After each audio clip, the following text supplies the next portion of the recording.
Hey guys, my name is Jonathan Reich. I'm a licensed CPA in the state of Louisiana, and today I'm going to be talking to y'all about some alternatives to GoCardLess. So if you're watching this video, you probably Googled, alternative ways to get paid ways to get paid faster, how to get the heck out of QuickBooks' online accounts receivable module, anything of that nature. So GoCardLess basically is a online service provider for sending bills to clients, and then it ports to your accounting system of choice, like Xero, QuickBooks, probably Sage Intacct. There's a ton of APIs that GoCardLess works with.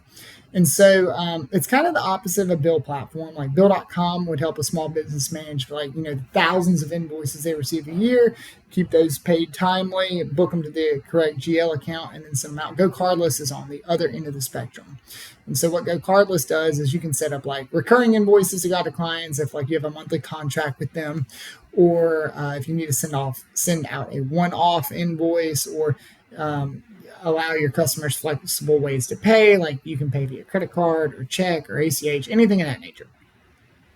And GoCardLess also just recently introduced the ability to send outbound payments as well to help expand their market into where they offer like bill pay solutions as well. So now you can collect money and send money in the same place.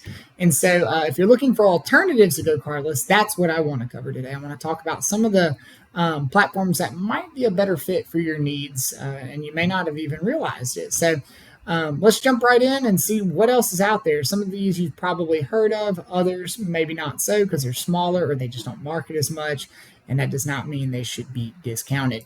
So the first one that I've been using a lot is Melio. So Melio, in my opinion, excels as an accounts payable platform, but it also offers accounts receivable products to where you can receive payments online. And so it's going to be very similar to GoCardLess, to where you issue an invoice and then you type in your client's email address, hit send, and then they get a nice little email that says pay now. And then you can click on that button, and there's a couple different ways to pay online, ACH, credit card, and then that's it. That email arrives directly in their inbox, and then it ports over to QuickBooks, and away you go. So that's the accounts receivable side of Melio. Just like GoCardLess has the alternative version of accounts payable, that's really where I think Melio shines, because you're going to be able to bring everything in-house. You're going to be able to pay all your bills in one place, and it's relatively affordable. So once you get the invoice, you can take a quick picture of it, upload it to Melio. Melio uses OCR to read who the invoice is from, when it's due. It's going to help you find a general ledger account based on the expense line, any amounts, and then it's going to automatically pick most of that up. And then you're going to select how you want to pay and when you want the due date to release those funds. And so that takes a lot off the business owner's shoulder. You've probably never heard of Melio because it's relatively newer, and they probably don't market as much as some of the big guys like Square over here.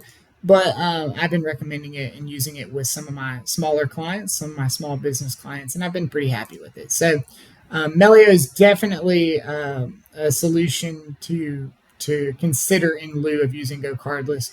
There are other options out there, though, such as Square. So Square, everyone's heard of Square. It's the juggernaut. It's kind of ubiquitous, similar to how QuickBooks runs things in the accounting platform world. Square does that for point of sale and card taking, I guess you could say it, like a brick and mortar. So if you've ever went to a food truck and bought some overpriced tacos, and you tap your card on that iPad looking thing, and then they flip it around and ask for a 48% tip, that's probably Square. You've probably used Square and you may not have even realized it. So Square does have some strengths. There's a reason that it has the staying power that it does. It's got excellent reporting, in my opinion. It does a really, really good job of tracking things, and it's super intuitive to use their dashboard. With that, though, I think Square charges pretty significant fees, especially if you start pushing a lot of volume through the platform, because it's a flat fee, and it's like 2.5% or 2.9% plus 30 cents every time you have a card swipe. So pretty significant fees. And you can definitely find cheaper versions of the same platform out there, like Clover, in my opinion.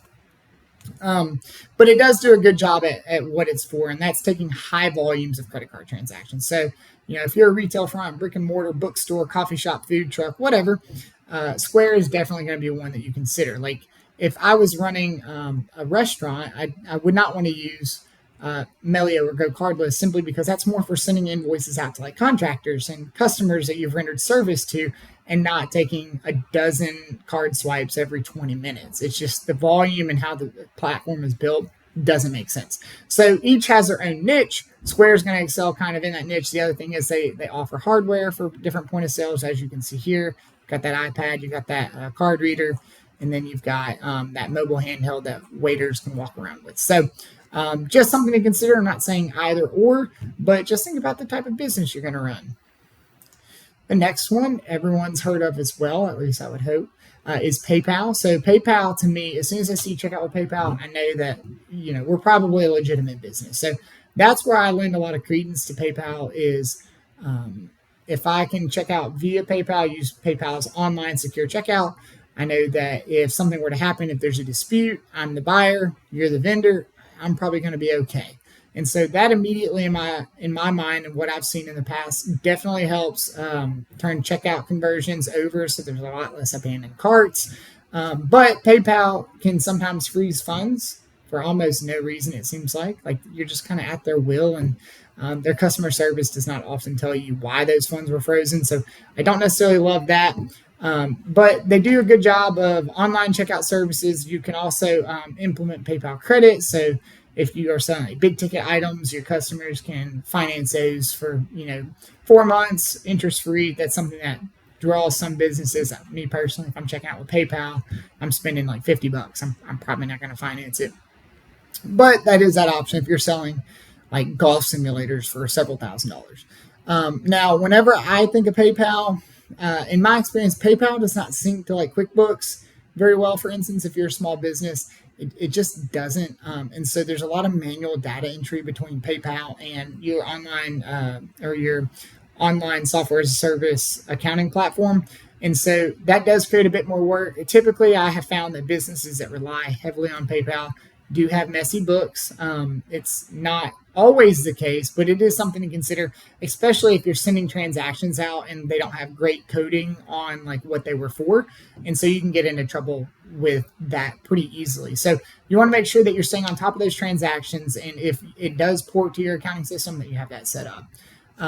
But it's great for taking one-off payments. But once again, you're not going to use PayPal in like a busy brick and mortar storefront.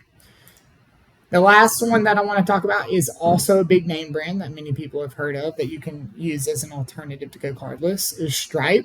So in my opinion, Stripe is for the tech first kind of startup. You're going to use Stripe if you have a developer on hand who can help create a seamless checkout experience. Just something that is quick. It has your brand logo, and you can connect it to your accounting software. And so where people run into problems with Stripe is if you don't have that on hand, if you don't have a developer on hand, or you're not willing to learn and put in the time to implement Stripe appropriately, it's overkill for most small businesses. So you're not going to get the most out of it unless you are setting yourself up for tons of recurring payment, tons of revenue to flow through there. Stripe does have excellent reporting, but it's going to be very costly if you are using it and you're not like taking full advantage of the program. You're just going to be paying for a lot of things that you don't need, in my opinion. However, you can get a checkout experience like no other.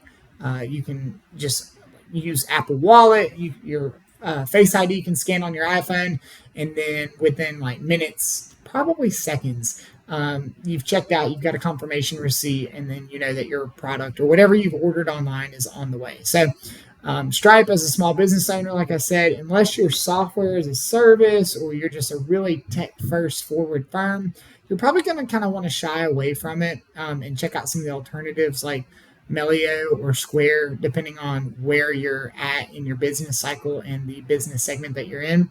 But it's definitely not, it's very robust. It's definitely not one that should be discounted, but you need to consider your business segment and if it makes sense for you to have Stripe as your like point of sale, essentially. So those are some of my top alternatives to GoCardLess. There are some big name players out there. I would definitely check out the ones that are going to fit your business the most, just because Square and Melio, they're going to be apples to oranges. Like one is going to make sense and the other isn't. So If you're high volume, check out Square. If you're sending invoices for contractors or services, things like that, check out Melio. If you think that, hey, I'm tech first and I'm going to be sending out tons of recurring bills, check out Stripe. So there are options out there in lieu of GoCardLess. And now that you've watched this video, I hope that you have the information that you need to pick what's going to work best for you. So thanks, guys.